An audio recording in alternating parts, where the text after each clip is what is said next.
Buenos días, jóvenes. Después de una semana de un receso, en algunos casos hasta inesperado, el último video no habíamos hablado de aquello. Habíamos empezado un nuevo tema a fin de darle continuidad. Vamos a hacer un repaso. Gracias a Dios no había borrado la pizarra, entonces nos va a ayudar eso a mucho en que el repaso sea más rápido, ¿no? Bueno, también les voy a mandar junto con este video ya sus notas. Ustedes saben que ha habido un pequeño problema que hasta ahora no le encuentro una explicación, porque no ha sido un problema general. Evidentemente no he calificado los exámenes inmediatamente, pero tampoco es que los he abandonado un año, ¿no?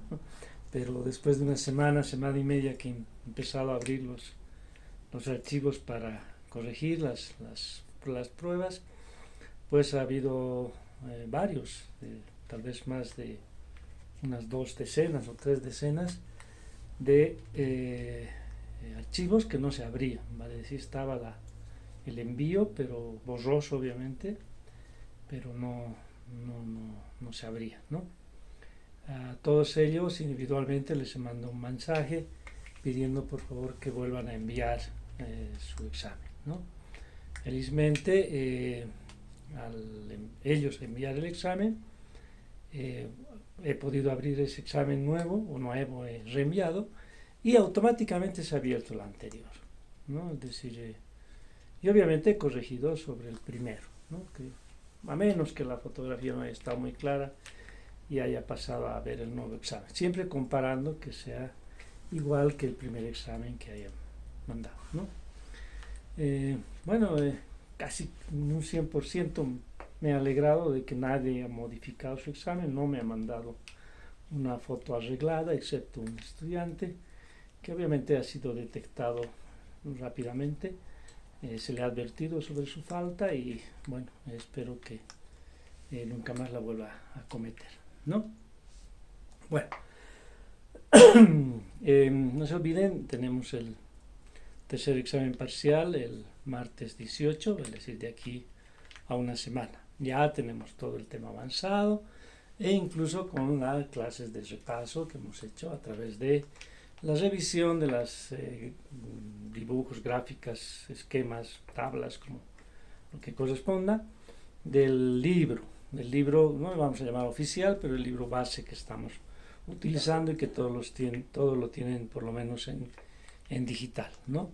Hecho ese repaso con las intenciones, decía, uno, obviamente para aclarar algunas cosas, y dos, también para que ustedes se puedan guiar, ¿no? En qué partes del texto más o menos enfocarse, no es estricto, pero más o menos enfocarse sobre la base de los esquemas que hemos ido repasando. El anterior capítulo, que era estructura celular, o el tema del examen de estructura celular, pues está comprendido incluso desde el capítulo 4, 5, 6, 7, 8 y, si no me equivoco, incluso el 9, y tal vez incluso saltando hasta un capítulos más adelante en lo que se refiere a la estructura básica, ¿no? Estructura muy por pasada, digamos, de las bacterias y de los virus, ¿ya? Bueno, entonces con esas aclaraciones, siempre esperando que el tema de social y de salud se vaya arreglando, sobre todo el social, que realmente ya con el otro como que estamos empezando a saberlo llevar y a tomar todas las medidas que debemos hacer, pero en el otro tema social pues es un tema muy preocupante, ¿no? Bueno, sin embargo, siempre vamos a ver las cosas con optimismo. Nuestra función es, como dice nuestra ocupación en nuestra cédula de identidad, en mi carnet dice docente universitario, ¿no? Y el de ustedes dice estudiante universitario. Entonces vamos a cumplir con nuestro deber, siempre pensando que en lo que nos formamos, o para lo que nos formamos, es para la sociedad, ¿sí? Más aún que nosotros pertenecemos a una universidad fiscal, pública, con matrícula prácticamente cero, ¿no? Es decir, 3, 4 dólares que se pagan al año, pues es casi cero, ¿no? Entonces, con más razón aún debemos cumplir con aquel aporte que hace la sociedad en ustedes, pues pagarles prácticamente sus estudios, sí, y obviamente a mí también brindarme una fuente de trabajo, ¿no? Entonces, con ese optimismo vamos a seguir adelante, ¿ya? Bueno, el tema que habíamos empezado era de genética mendeliana, ¿no? Recibe ese nombre, ¿sí? Porque fue don Gregorio Mendel, un monje austriaco, botánico y matemático, que reunía todas las condiciones, ¿no? Como para hacer el trabajo sobre el cual se rigen los principios, ¿sí? Bueno, en realidad explica la transmisión hereditaria en los organismos de reproducción sexual, ¿sí? Lo que hizo don Gregorio, ¿sí? En realidad él se había dicho, fue sistematizar la genética, es decir, prácticamente iniciar su conversión hacia lo que hoy la consideramos como una ciencia. Recuerden, ciencia es la acumulación de conocimiento ordenado, sistemático, ¿sí? Esa es una ciencia, ¿ya? Y obviamente nace del método científico, es decir, para que se reúnan, se acumulen esos conocimientos, debe seguirse el método científico, los pasos que marca el método científico, ¿ya? Y esto habíamos recalcado el por qué, porque en realidad la genética, les decía incluso hasta antes del razonamiento humano, ¿sí? Siempre ha ido hacia la selección, ¿no? De repente la selección del más fuerte, del más apto, el más adaptado, etcétera, etcétera. Entonces incluso los seres no pensantes, ¿no? Los animales, sí son capaces de seleccionar entre la población sus parejas para obtener una mejor progenie en la siguiente generación, ¿sí?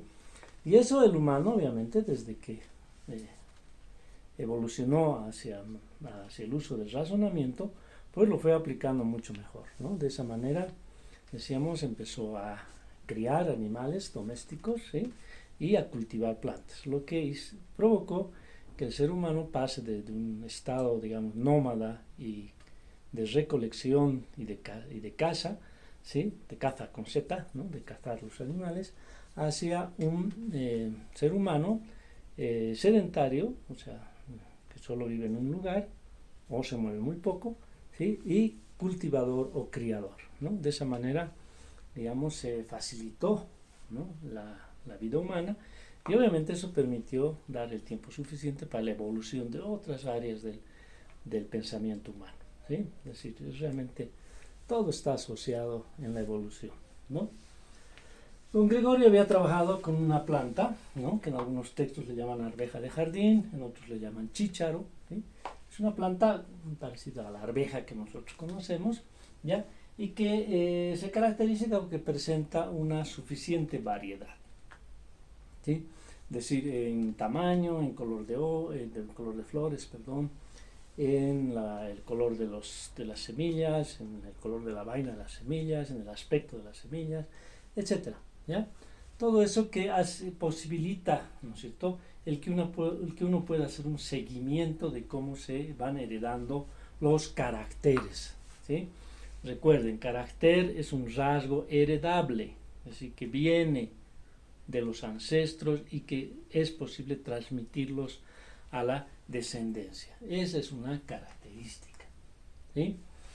Bueno, y habíamos hablado cuáles son los requisitos que nosotros buscaríamos para, digamos, si queremos hacer vamos a ver, una repetición, pero una comprobación, qué sé yo, ¿no? Lo que quieran entender de los principios del Mendel, ¿no? O de la genética de los organismos de reproducción sexual, ¿sí?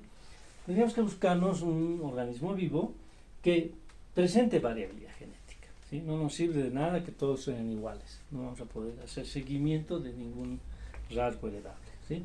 De repente, hoy en día sí, con los métodos moleculares, fuese posible, ¿no? Pero estamos hablando de lo que hizo Mendel, ¿no? De lo que es los experimentos, la base sobre la que se desarrolló la genética mendeliana, ¿ya? Entonces, variabilidad genética, ¿sí?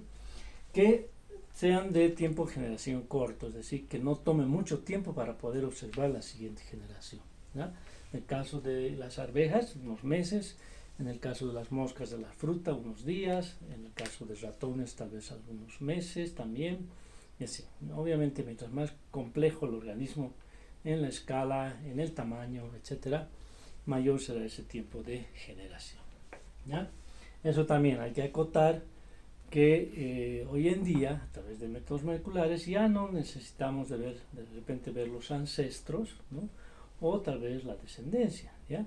Por el análisis ya molecular del material genético, podemos incluso ir detectando, ¿no? Si la presencia de genes dominantes, genes recesivos, etcétera, y obviamente poder calcular las posibilidades de su transmisión, ¿ya? Que el organismo sea de fácil mantenimiento, es decir, mientras más sencillo sea tenerlo controlado en un ambiente ideal, no sé, un criadero, un vivero, un laboratorio, qué sé yo, mucho más sencillo será el trabajo, ¿no? Y obviamente que sea de entrecruzamiento libre, que el experimentador, el investigador, quieran llamarle, ¿sí?, pueda a voluntad poder entrecruzar las diferentes variedades, ¿ya? Que no haya límites, ¿no? Obviamente siempre habrá de repente algún límite fisiológico, anatómico, qué sé yo, ¿ya? Pero en lo posible que sea totalmente libre. Obviamente eso, por ejemplo, en los humanos puede ser no un conflicto, pero sí un tema de ética, ¿no? No se puede entrecruzar humanos a libre voluntad del que desea hacer los entrecruzamientos, ¿no? También les había explicado un poquito un trabajo que alguna vez yo tuve la oportunidad de hacerlo con moscas, ¿no? Cuáles son los cuidados, cómo se seleccionan los machos, cómo se seleccionan las hembras, etc. Eso para que vean que es realmente posible hacer esto en nuestros ambientes, en nuestras condiciones, ¿no? Entonces, bueno, ahora sí voy a borrar la pizarra y vamos a entrar o retomar el tema. Ya, la forma como vamos a enfocar los principios de Mendel va a ser un poco ir describiendo con calma, ¿sí? ¿Cuál es la sucesión de trabajo, de experimentos que fue realizando Mendel, ¿ya? Y poco a poco vamos a ir incorporando términos, ¿sí?, que se usan mucho en la genética, ¿ya? Y vamos a ir tratando de inferir, deducir los principios. Ya no, creo que no, el camino no es enunciar el principio, ¿no?, y después tratarlo de explicar, ¿no? Mejor es como siempre sucede, ¿no?, en la ciencia: primero, digamos, observar, plantear una hipótesis, experimentar y finalmente concluir, ¿no? Nos vamos un poco en esa forma de hacer la explicación, ¿ya? Entonces, ¿qué fue lo primero que hizo Mendel, ¿no? Lo primero que hizo Mendel fue la obtención de cepas puras.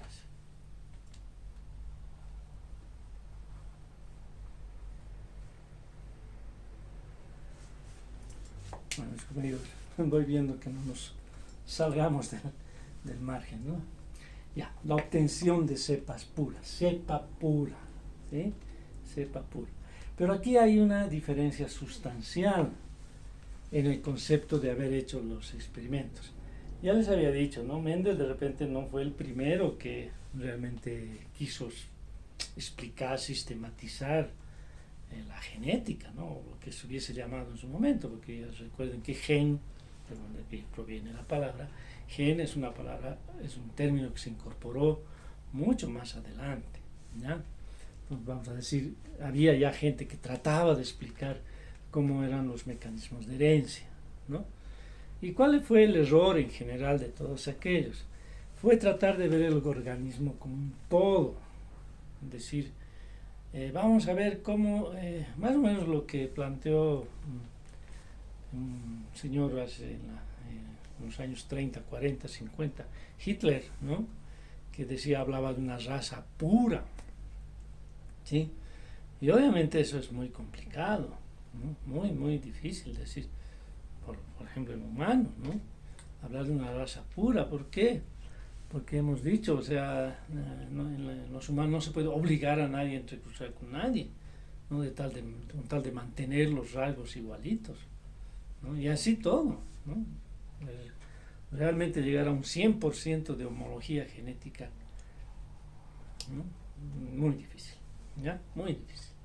De repente, hablando en este término, lo único que realmente es raza pura es que una bacteria que se divide en dos sin haber sufrido ningún tipo de mutación ni de algún otro mecanismo de transferencia genética, es decir, que sea genéticamente idéntico, ¿no? O en el caso de los gemelos, igual, ¿no? Que provienen de un solo óvulo y un espermatozoide, que en algún momento de los primeros estadios de la gestación, pues esa masa celular se divide en dos y obviamente tengamos dos organismos genéticamente idénticos, ¿ya? Pero obviamente eso no vamos a concebir como una raza pura, ¿no? Son dos individuos o algunos individuos genéticamente idénticos, pero nada más, ¿ya? Entonces, como trataron de abordar este tema de explicar la herencia viendo como un todo, pues fue muy difícil, nunca llegaron a ninguna conclusión, ¿no? Lo que hizo Mendel fue identificar, separar los caracteres, ¿sí? Entonces, por ejemplo, plantas altas, ¿no? Solo ver tamaño, o plantas altas y bajas, solo ver tamaño, nada más, no importaba después si la planta presentaba otras características de color de flor, de tipo de semilla, etcétera, ¿ya? Solo veo plantas altas. Entonces, ¿qué le vamos a poner aquí? Obtención de cepas puras, pero algo muy importante, para una característica, ¿sí? O de repente dos o tres características, ¿sí? Ya vamos a ver cuando incorporemos una característica más, que ya se complica el desarrollo, el cálculo de las probabilidades, etc. En realidad la genética no es complicada, lo que un poquito es tedioso es la parte de matemática, digamos, por llamarle así, ¿ya? 3 peor, ¿no? Es decir, más 5, ¿no? ¿Y cuántas características podemos tener nosotros heredables? 30.000, tenemos 30.000 genes, que cada uno es susceptible, ¿no?, de herencia, ¿ya?, de transmisión, e incluso de que haya un rasgo dominante, uno recesivo, o codominancia entre los dos, estas cosas que vamos a ir viendo poco a poco, ¿ya? Entonces ese fue el mérito, realmente muy inteligente don Gregorio, ¿no?, de olvidarse del conjunto y hablar de una sola característica, ¿ya? Por ejemplo, si nosotros estuviéramos hablando de animales, o perdón, de seres humanos, bueno, también somos animales, ¿no? A ver, vamos a ver la herencia de grupo sanguíneo, nada más, ¿sí? Si es grupo A, si es grupo B, si es AB, si es grupo O, ¿sí? No importa si es morenito, blanquito, pelo rizado, ojos azules, ojos verdes, no importa, solo vamos a ver grupo sanguíneo, así, eso es lo que hizo Mendel, ¿ya? En la planta, en la arveja, chícharo, como llamarle, ¿sí? Dijo, a ver, tamaño, y este tamaño. Luego, color de flor, no importa cómo sea la planta, lo demás, solo color de flor. Ya, digamos, tipo de semilla. Ya después, cuando ya avanzó con el tema, ya dijo, a ver, dos características, voy a ver cómo van con dos características la cosa, ¿no? Entonces, digamos, altas, bajas, ¿no? Ya, y flores lilas o blancas, y ver qué pasa, ¿no?, con la transmisión de esas características, ¿sí? Bueno, entonces, obtención de cepas puras para una característica. Ahora sí vamos a hacer una especie de tablita para ir entrando un poquito en la terminología que vamos a usar durante todo este tema, ¿ya? Entonces vamos a hacer una tablita que nos va a servir más adelante mucho. Característica, ¿sí? Vamos allá a incorporar algo que no hizo Mendel. Esto, por ejemplo, de usar una letra, etcétera, no lo hizo Mendel, ¿ya? Pero Bueno, pues vamos a ir nosotros incorporándolo para que la explicación sea mucho más sencilla. ¿Por qué? Porque eso le pasó a Mendel, ¿no? En realidad, ¿por qué no se le dio todo el mérito a Mendel cuando publicó sus trabajos? Porque nadie los entendió. ¿Sí? Él mandó a la Academia Real de la Ciencia en su momento sus trabajos, etcétera. Alguien los vio, me imagino un comité, qué sé yo, y los vio, no los entendió y los archivó. No, porque, o sea, habló en términos, obviamente, para él muy prácticos, porque eso fue lo que observó, pero inentendibles, ¿no? Para de repente para otras personas. ¿Ya? Vamos a poner letra, vamos a poner el rasgo dominante, ¿sí? El recesivo, ¿sí? Bueno, entonces son 7, ¿no? 1, 2, 3, 4, 5, 6 y 7, ya. Y ahí. Ya. Listo. Entonces, por ejemplo, tamaño o altura. La altura. Altura de la planta. ¿Sí? Altura de la planta. Color de flor. Color de flor. Color de vaina. Vaina, recuerden, aquí lo voy a apuntar, ¿se ve todavía? Sí. La vaina es lo que va a encerrar a las semillitas, ¿no? Ahí, ¿ya? Color de vaina. ¿Sí? Color de vaina, tipo de vaina. ¿Sí? Color de semilla. Tipo de semilla. Y finalmente ubicación de las yemas. Las yemas, ustedes saben, son aquellas estructuras de las que sale una hoja, sale un tallo, etcétera, ¿no? Eso es una yema, ¿ya? Entonces, esas son las 7 características que analizó Mendel. En el caso de la persona que trabajó con moscas, Morgan, por ejemplo, ¿no? Pues habrá en sus moscas, ¿no? Habrá detectado características donde había variabilidad. Tamaño, ¿no? Color de ojos, tipo de ala, color de la panza, ¿no? Drosófila melanogaster, es un nombre científico, viene de color de panza, ¿no? Perdón, panza negra, ¿no? Entonces una característica puede variar, ¿ya? Bueno, es panza negra, pero no todas las moscas de la fruta tienen la panza negra, hay unos que tienen otro color de panza, de abdomen, ¿no? Ya. Entonces, letra. ¿Qué significa esto? Que para facilitar el entendimiento de los entrecruzamientos entre diferentes parentales, padre, madre, ¿no? Parental. ¿Sí? Cuando decimos padres, nos estamos refiriendo a la mamá y al papá.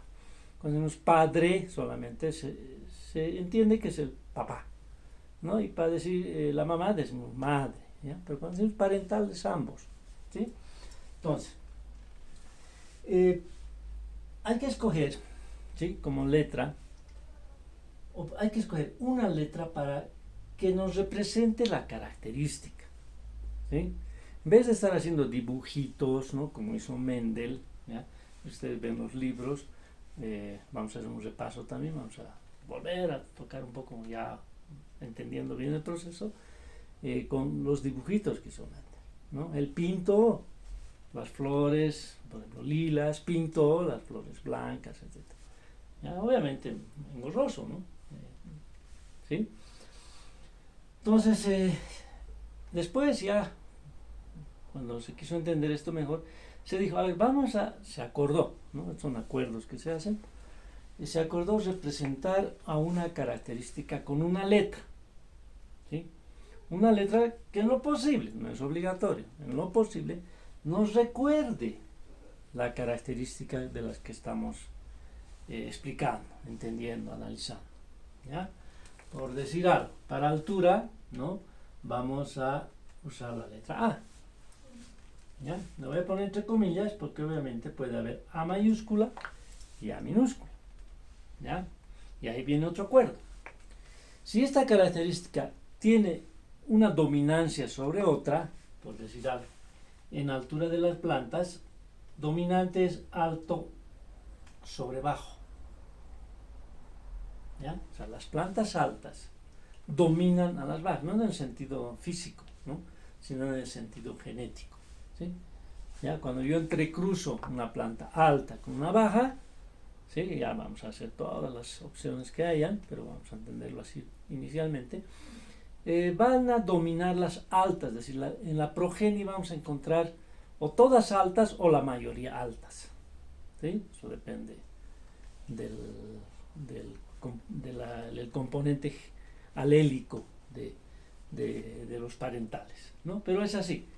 ¿Ya? Por ejemplo, si en los humanos, si entrecruzamos personas de ojos cafés con personas de ojos claros, va a dominar el ojo café. Es decir, va a haber una mayor presencia de personas de la progenie, se entiende, ¿no? De ojos cafés. Entonces, aquí se dice ojos cafés domina a ojos claros, ¿no? En realidad, ojos oscuros dominan a ojos claros. ¿Ya? Entonces, a eso me refiero con dominante y recesivo. ¿Sí? Entonces, se ha acordado que para el carácter dominante se use la letra, pero la mayúscula. Y para el recesivo se use la minúscula. ¿Sí? Bueno, color de flor. Por ejemplo, vamos a usar la letra F. Podemos usarla. Ya no voy a escribir F, voy a poner entre comillas. ¿Ya? La F.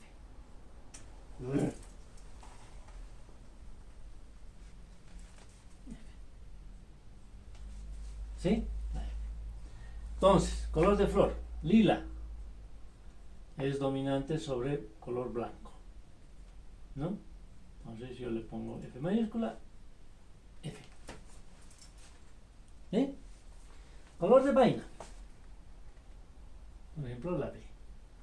¿Ya? Entonces vaina, esto era al revés, a ver, el color semilla me voy a acordar antes, dominante es verde, ¿sí? Verde, y recesivo es amarillo.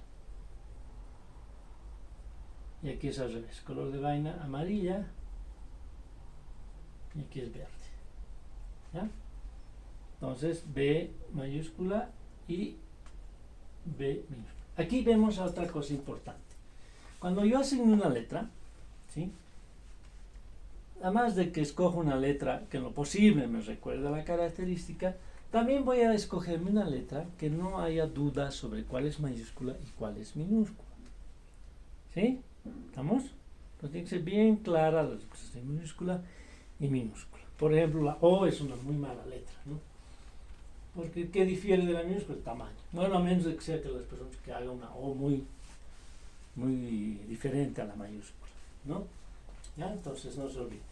Debo tener bien clara cuál es mayúscula y cuál es minúscula. Tipos de vaina. Por ejemplo, aquí ya la B usa para vaina, entonces aquí de repente podría usar la T, ¿no? ¿Sí? Entonces, tipo de vaina, esta es lisa, ¿sí? Y rugosa. ¿Sí? Entonces pongo la T mayúscula, ¿no? Y la T minúscula. ¿Ya? Este tipo de vaina se refiere a lo siguiente. Lisa quiere decir que es así, ¿no? Lisita. No, rosa, no es rugosa. Es constreñida. Constreñida. Término medio antiguo, ¿no? Constreñida. Sí, esta es la lisa, ¿no? Y la constreñida es esta. ¿Eh? Es decir, a veces compramos arvejas, ¿no? Unas así bien lisitas y otras así, ¿no? Como que podemos incluso contar cuántas semillas hay ahí adentro. ¿Ya? Aquí color de semilla, la M. Vamos a la M y la ¿Ya? Tipo de semilla. Uy, aquí la P. Ya, la P. ¿No? Tipo de semilla. Aquí es también lisa y rugosa. Aquí sí es rugosa. ¿No? L, acá, P. Y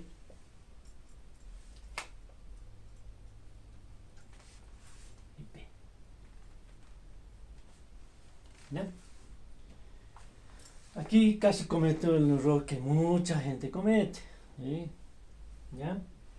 Por ejemplo, estaba poniendo L, ¿no? No, yo había dicho que voy a usar la P. Ya, está claro que cambia. Pero hay gente que mantiene así, ¿no? Con la lisa L y la rugosa le pone R. ¿Sí? Y ahí está listo. ¿No? Es decir, si para una misma característica usan una letra para el dominante y otra letra para el recesivo, empezó mal. ¿Sí? Cuando es una sola, de repente se la va a poder entender lo que está representando.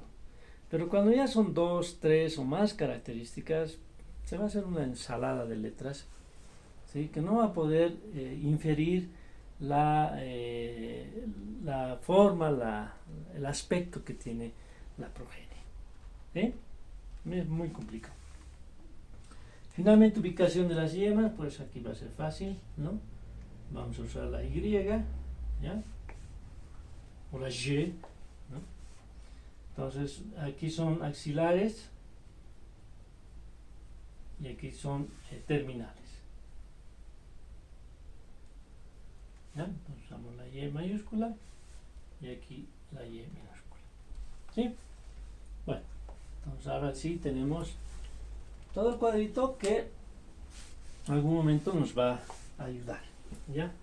Yo le voy a sacar una foto para que cuando hagamos ejercicios pues podamos usar siempre lo mismo, ¿no? Entonces, no.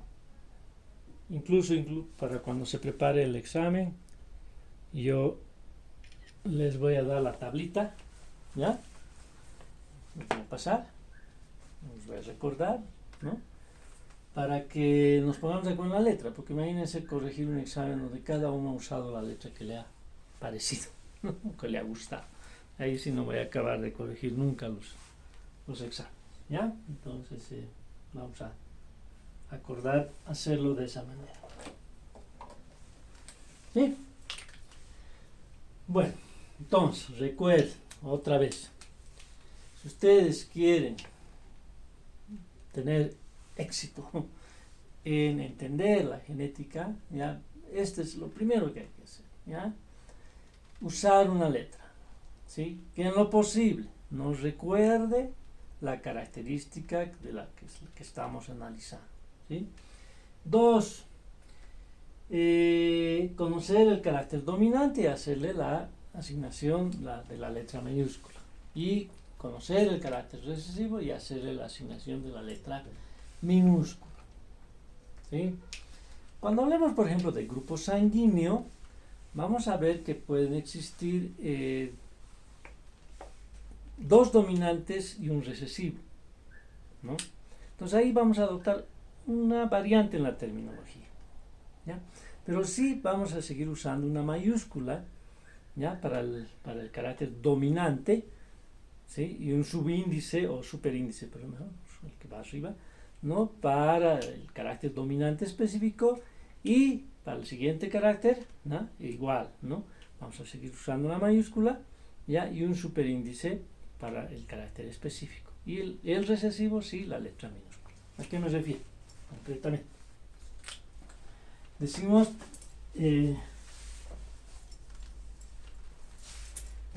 grupo sanguíneo, ¿no? Grupo sanguíneo.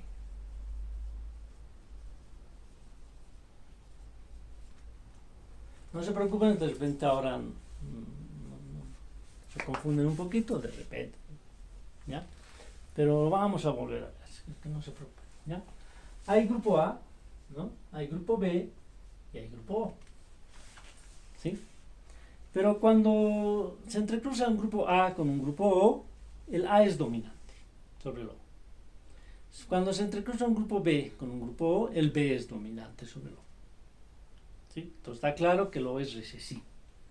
Ahora, cuando se entrecruza una A con un B, ninguno domina al otro. Y la progenie es AB. ¿Sí? Entonces hay dos dominantes y un recesivo. ¿Ya? Entonces, como no hay alternativa mayúscula, minúscula, no hay más, ¿no ve? O es mayúscula o es minúscula, ¿sí? A esto le pongo una letra mayúscula. ¿Ya? Una letra mayúscula. Y a esta le pongo la minúscula. ¿Sí? Por decir algo, grupo sanguíneo, sangre, ¿no? Y minúscula. ¿Me gusta? ¿No? Y para el A le pongo sub A, ¿no? Sub B, ¿ya? Y esto mantengo. ¿Me acuerdas? ¿Sí? Esa es la forma de hacerlo para cuando hay más dominantes recesivos. ¿Sí? ¿Está claro?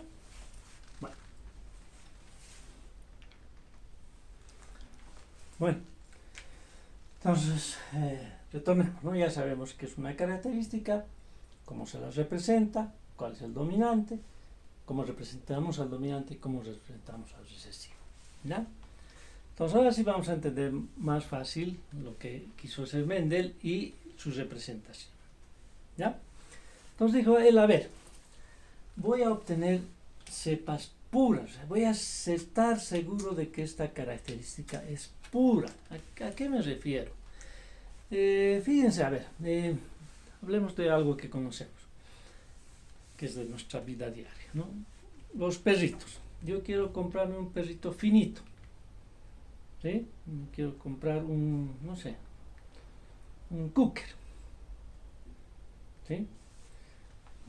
Cuando digo un cocker, tiro se me viene a la cabeza un perrito de tamaño mediano, no es tan chiquitito ni es tan grande, ¿sí? Esa es una característica, es un tamaño mediano, ¿sí? De cabeza mediana, no es ni de punta, ¿no? Ni tampoco chato, ¿ya? De orejas largas, ¿sí? De tener una especie de chinchoncito aquí arriba, ¿sí? De tener más pelos aquí en el antebrazo, digamos, ¿no? Las patas, etc. Un conjunto de características que yo a simple vista me puedo dar cuenta si el animalito que estoy queriendo comprar muestran uno, es más fino o menos fino. ¿Sí? Bueno, entonces, ¿qué hago? Me voy a una veterinaria y voy y le digo, quiero un cocker, ¿sí? Bueno, tengo este. Cuesta $500. ¿Pero por qué tan caro? Es que tiene pedigrí, ¿no? Pedigrí no es que le están vendiendo alimento pedigrí casado con el perro, no. ¿Ya? Porque hay un alimento de perro que se llama pedigrí, ¿no? Bueno, eso por el término de comercialización, ¿no? Sino pedigrí en genética se entiende como el historial genético.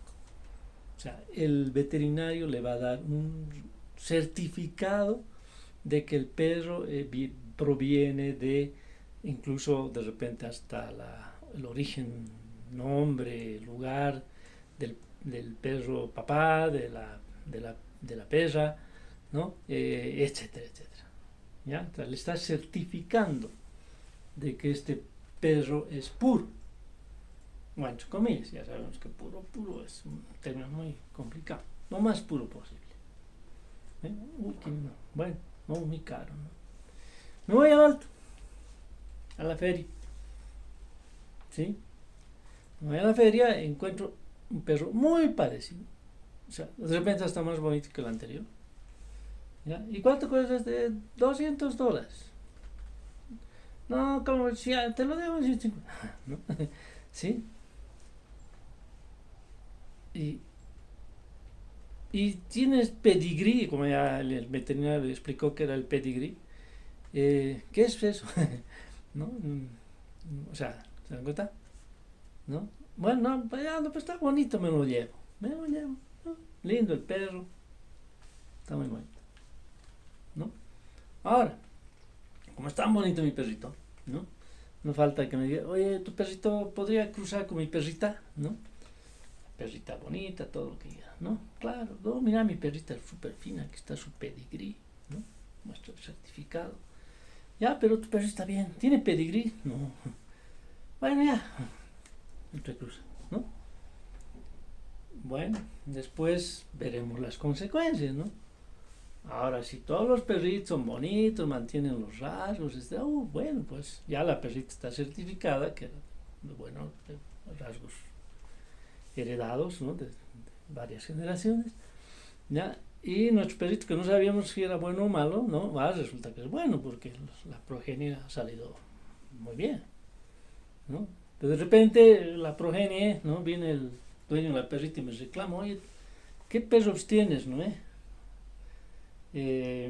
Cualquier cosa, ¿no? Es decir, se han perdido algunos de esos rasgos característicos. Entonces eso significa que mi perrito no era tan bueno, ¿sí? Entonces, obviamente, como Mendel estaba sistematizando esto, ¿no? No va a arriesgarse, ¿no? A que le pase la historia que él se contaba con los perritos, ¿no? ¿Qué quiere decir? Que cuando él veía una planta pura, ¿no?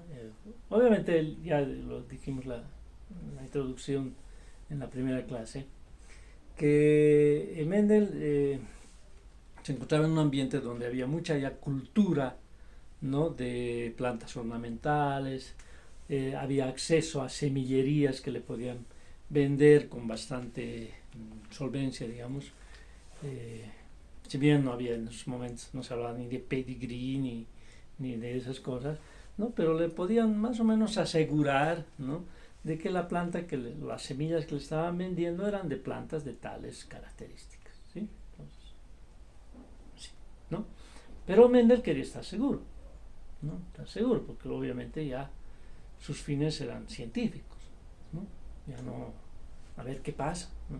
Una ciencia no es, de repente en la parte de hipótesis uno puede decir, a ver qué pasa, ¿no? Pero después en la parte concluyente ya no es, ya no hay aquello, ¿ya? Es sí o es no, ¿no? Entonces, decía, quería estar seguro de esas características, ¿ya? Entonces, si bien, él dijo, a ver, por favor me vende plantas que sean altas, ¿sí? Altas. Ya, señor, aquí están, ¿no? Pero estas altas tienen flores lilas. No quiero, o sea, no me interesa por ahora saber eso. Solo que sean altas, ¿ya? Y véndame, por favor, también semillas de plantas bajas, ¿sí? Que no crezcan mucho, ¿no? Alto, bajo. Claro, eso, de repente, no, en algunos organismos hay toda una variedad entre alto y bajo, ¿no? Por ejemplo, entre los humanos, alto, bajo, ¿no? Porque en los humanos, en muchos animales, eso no depende de un solo gen, ¿ya? Depende de muchas cosas, incluso depende de la alimentación después, del ejercicio, de un montón de cosas, ¿no?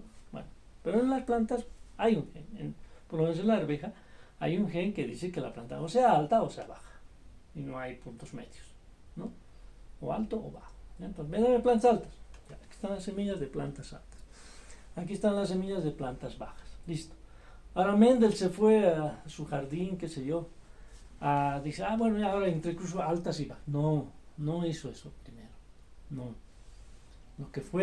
Lo que hizo fue asegurarse de que de esas semillas de plantas altas siempre salgan plantas altas y no haya por ahí de repente como con el perrito, ¿no? De repente le aparezca una planta baja por ahí, ¿sí? No.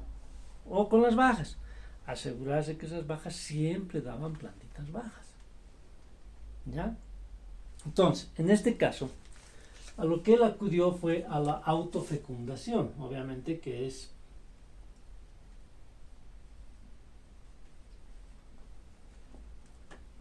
posible solo en algunos vegetales y en algunas otras especies animales, en algunas especies animales, ¿no? Algunos insectos, ¿no? Pero después no.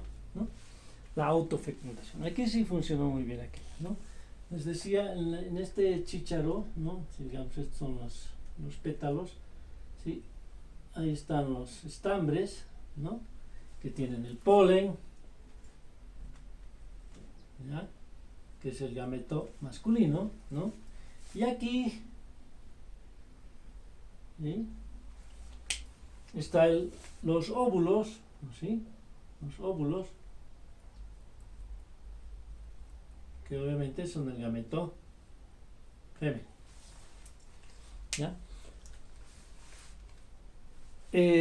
No es que la arveja sea de reproducción asexual, ¿sí? Asexual. Entonces, sí, pero esta planta no está yendo a entrecruzar con ninguna otra planta, no. Pero hay gameto masculino y hay gameto femenino, ¿entiendes?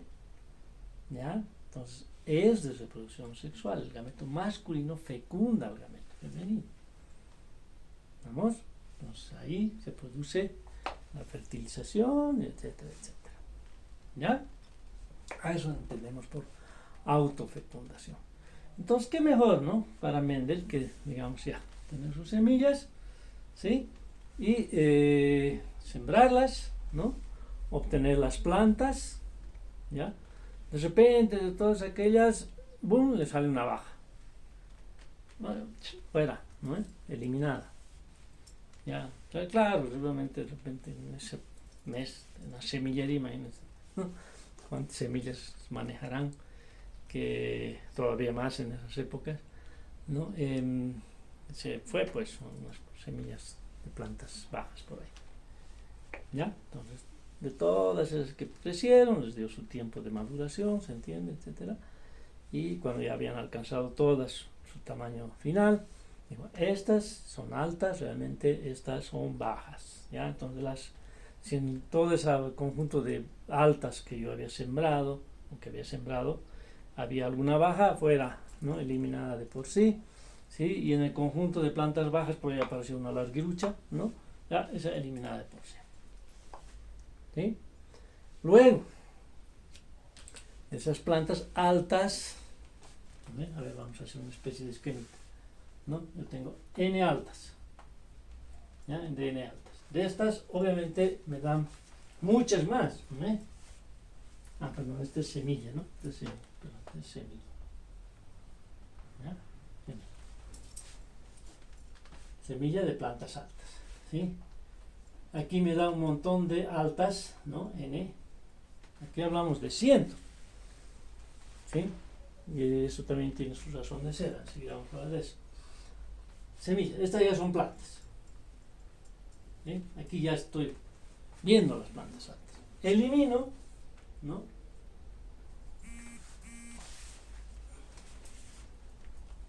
¿Entiendes, no? Plantas altas y de repente alguna baja, ¿no? Alguna baja que aparece por ahí. ¿Ya? Entonces esa la elimino, ¿no? Bueno, de esas muchas altas, ¿sí? Ahora ya no la semilla, ¿no? Sino de estas altas, N, ¿sí? Las por autofecundación, ¿sí? Más altas, ¿no? Más altas, ¿ya? ¿Sí? Igual, ¿no? Si por ahí, por alguna razón, me aparece una baja, ¿no? ¿Sí? Una baja, obviamente la elimino.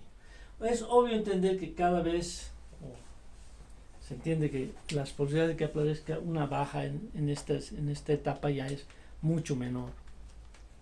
¿Ya? ¿Por qué? Porque ya he escogido en una primera parte solo las altas, alguna baja accidental eliminada, ¿no? Pero así todo, vuelvo a hacerlo, ¿ya? Y si me aparece una baja más, la elimino, ¿no? Hasta que nuevamente de esas, ¿no es cierto?, que son N, ¿sí?,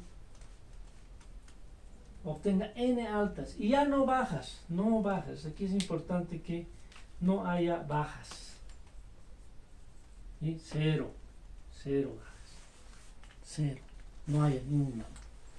Entonces, más aún si lo vuelvo a hacer, ¿no? Y de repente, pues lo hago una vez más, ¿sí? hasta que al final esté seguro de que siempre que siembre estas plantas me va a dar altas y altas y altas y altas. Y no voy a tener por accidente ninguna baja. Bueno, ustedes dirán, pero ahora ya, como ya sabemos, de repente hay una mutación, ¿no? Sí, puede ser. Pero si la tasa de mutación es muy baja, ¿no? Muy baja. ¿Ya? Entonces, de repente tendría que tener 1.000 millones de plantas para que me dé una mutación. Claro, pero es probabilidad, ¿no? Probabilidad. Ustedes saben que la probabilidad, para que se cumpla, la cantidad de muestra pues tiene que ser muy grande, ¿ya? Pero existe la posibilidad que si yo tengo una planta, ¿sí?, justamente agarre la mutante. O sea, siempre hay esa posibilidad, ¿ya? Por eso se llama posibilidad, no se llama certeza. Eso lo habíamos explicado en la primera clase, ¿se acuerdan? ¿Sí? Bueno, entonces, hasta que sea así, siempre. Ahora sí, ¿no? Ahora sí, estoy hablando de una cepa pura, ¿sí? En este caso, para una característica. ¿Ya? Lo mismo habrá hecho con plantas bajas. ¿No? Semillas de bajas. ¿Sí? Primera generación, ¿no? Casi todas bajas, pero algunas altas. Fuera las altas. De esas bajas las autofecundo, ¿no? Dejo que se autofecunden, ¿ya? Y obtengo una nueva generación de bajas. De repente por ahí aparece alguna alta todavía, la elimino. De esas bajas nuevamente y así. Mientras más veces lo haga, obviamente la seguridad va a ser mayor. ¿Estamos? O sea, trabajito, ¿no? Tener que comprobar, ¿no? Perdón, tener que obtener cepas puras para cada una de esas 7 características que hemos hablado, y además en su alternativa. Es decir, bajas o altas, verdes o amarillas, lisas o rugosas. En realidad no fueron 7, ¿no? Cepas puras, fueron 14. ¿Sí? 14 altas, bajas, amarilla, verde, ¿sí? Y así. ¿Está claro? Bueno, eso fue lo primero. Ahora sí, aquí ya se empezó a hablar de términos que vamos a usar. Puro, híbrido. ¿Sí? Puro e híbrido. ¿Ya? Puro quiere decir que ambos alelos, ¿no? Ambos genes son iguales. Es decir, el paterno es igual que el materno. Ya el alelo, por eso hemos hablado de alelo. ¿Sí? En genética, cuando se habla de genes, más se habla de alelo. ¿Ya? Porque puede haber el alelo de altura, perdón, el gen de altura, ¿no? Gen de altura, es el que determina la altura, en este caso de la planta. Pero puede haber un alelo alto, que diga que la planta es alta, ¿sí? Y el otro que diga que la planta es baja. ¿Sí? Entonces, cuando yo digo de puro, en este caso, ¿no? Estoy hablando, esto lo voy a borrar un ratito, por favor, ya. Estoy hablando de que existe esta posibilidad, ¿no? Que sea así o sea así. ¿Sí? Esta planta es pura alta. Esta planta es pura baja. ¿Ya? Alta. Baja. ¿Vamos? ¿Sí? Pura, pero pura. Cosa que cuando yo siembre estas plantas, siempre me va a dar alto. Si siembro estas plantas, siempre me va a dar bajo. ¿Ya? Ahora sí, el híbrido. El híbrido. ¿Sí? ¿Qué quiere decir? Que es así. Genes diferentes, ¿no? Genes diferentes. ¿Sí? O alelo, ¿no? Alelo. ¿Ya? En este caso es así. como digamos, por acuerdo siempre se escribe la mayúscula antes y la minúscula después, ¿ya? Pero si ustedes por alguna razón lo escriben así, no está mal, no está mal, ¿ya? Pero por acuerdo siempre con la mayúscula, ¿sí? ¿Estamos? ¿Cómo es esta planta? Aquí está lo interesante. ¿Cómo es esta planta? ¿Sí? ¿Es alta o es baja?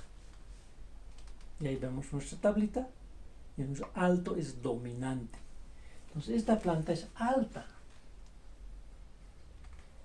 Alta. ¿Ya? Aquí le da un poquito. Esta planta es alta. Por afuerita la veo alta. ¿Ya? Por afuerita la puedo reconocer de esta. No. No. Por eso es que Mendel hizo esto. Para tener la seguridad de que siempre estaba hablando de los dos alelos iguales. En estas plantas, al final, los alelos tienen que ser iguales, AA mayúscula. Y si estaba haciendo lo mismo para plantas bajas, hasta tener AA minúscula. Estas son las que fueron, bueno, aquí no, ¿no? Bueno, en las otras, en otras circunstancias, cuando se está buscando el recesivo, de repente, cuando eliminemos las dominantes, no sabemos si es dominante puro o es dominante recesivo. Ya, eso va. De repente, a veces me adelanto un poquito, pero no se preocupen, ya en su momento vamos a volver a hablar de eso. Y cuando hagamos algunos ejercicios, ahí sí va a quedar bien fundamentado esto, ¿ya? Bueno, aquí estamos hablando un poco de la representatividad y de qué significan esos conceptos, ¿no? Que ya hemos vertido algunos. Características, rasgo heredable, ¿ya? Alelo, ¿no? Es un gen, pero en su alternativa, ¿sí? Puro, híbrido, ¿ya? Entonces, a eso nos estamos enfocando más que todo, ¿sí? Bueno, no lo puedo reconocer, ¿no? Está alta de esta alta, ¿ya?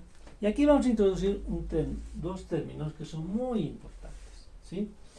Cuando yo veo físicamente a un organismo, veo sus características, estoy hablando de fenotipo, ¿sí? Fenotipo. Estoy poniendo con rojo, fíjense por la importancia que tiene. Fenotipo. Fenotipo es lo que se ve.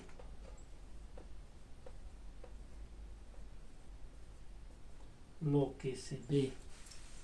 ¿Ya? Y genotipo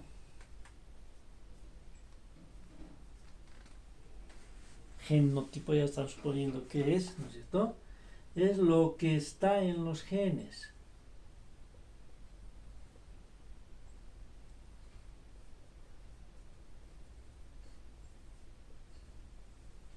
¿Sí? Que a veces no lo vemos. ¿Ya? No lo podemos ver. ¿Sí? A menos que sea muy obvio. Y aquí vamos a entender que es muy obvio con este ejemplito. ¿Sí? Fenotipo. Veo esto. Alto. Alto. ¿Ya? Puedo inferir el fenotipo. O sea, puedo deducir el genotipo de estas plantas cuando veo una planta alta. ¿No? O sea, la veo alta. No sé si es así. Los dos alelos son de alto.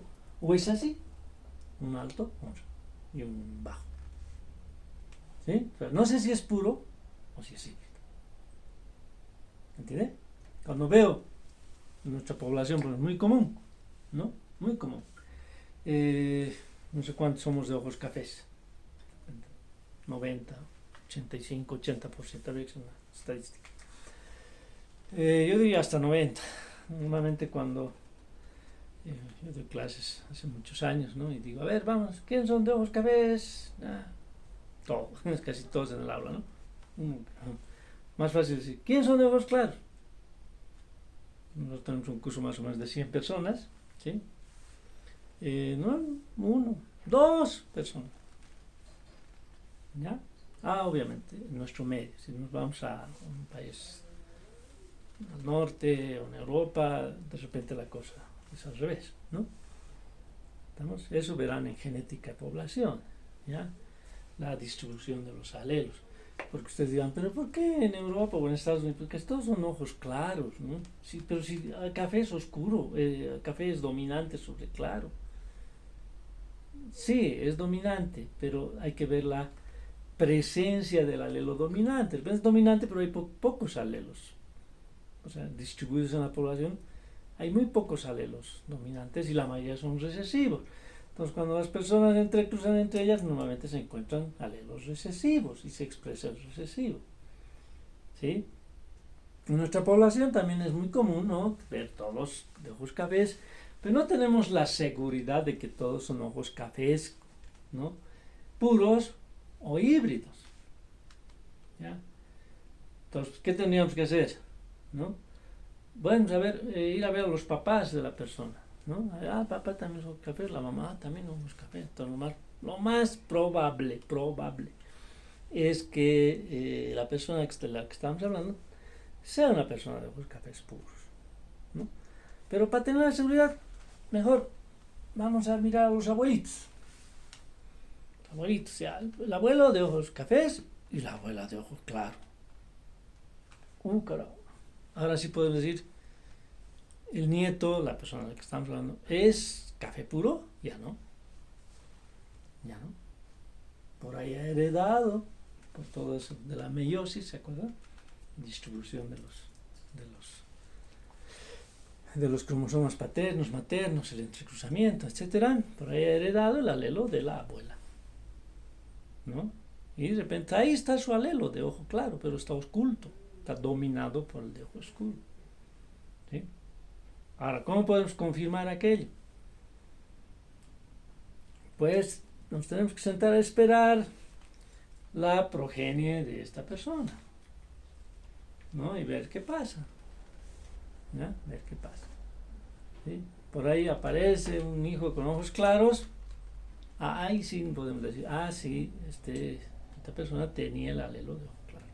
Pero eso va a ser posible siempre y cuando la otra persona, la pareja, también más o menos tenga el mismo historial y tenga la posibilidad de tener un alelo recesivo de ojo claro, ¿no? Entonces, casualmente se encuentran y aparece un hijo o hija de ojos claros, ¿no? Eso es no muy frecuente, pero es posible en nuestra población, ¿no? De que padre de ojos cafés, madre de ojos cafés, aparece un niño de ojos claros. Es motivo de chiste, de burla, de todo lo que quieran, pero es posible, ¿sí? Es posible, ¿ya? Entonces, ahí está. Entonces, fenotipo, lo que sea. Genotipo, lo que esté en los genes, ¿sí? Ahora sí, ¿no? Por ejemplo, de esto sí tengo seguridad, ¿no? De cuando yo vea el fenotipo, ya puedo lógicamente inferir el genotipo, ¿no? ¿Por qué? Porque si es bajo, la única posibilidad de que la planta sea baja es que tenga los dos alelos recesivos, ¿sí? ¿Ya? Ahí sí, porque si hubiese una A mayúscula, inmediatamente la planta es alta, ¿no? Entonces, agarra los dos recesivos. ¿Estamos? Bueno, entonces ahí va lo de fenotipo, genotipo, alelo, la alternancia, ¿no? Entonces en genética es mejor decir alelo que gen, porque gen más usamos para que define una característica. Alelo usamos que dentro de esa característica pueda haber alternatividad. ¿Ya? Bueno, ahí vamos a quedar en este video y ya el siguiente vamos a empezar a analizar propiamente los entrecruzamientos que hizo Mendel.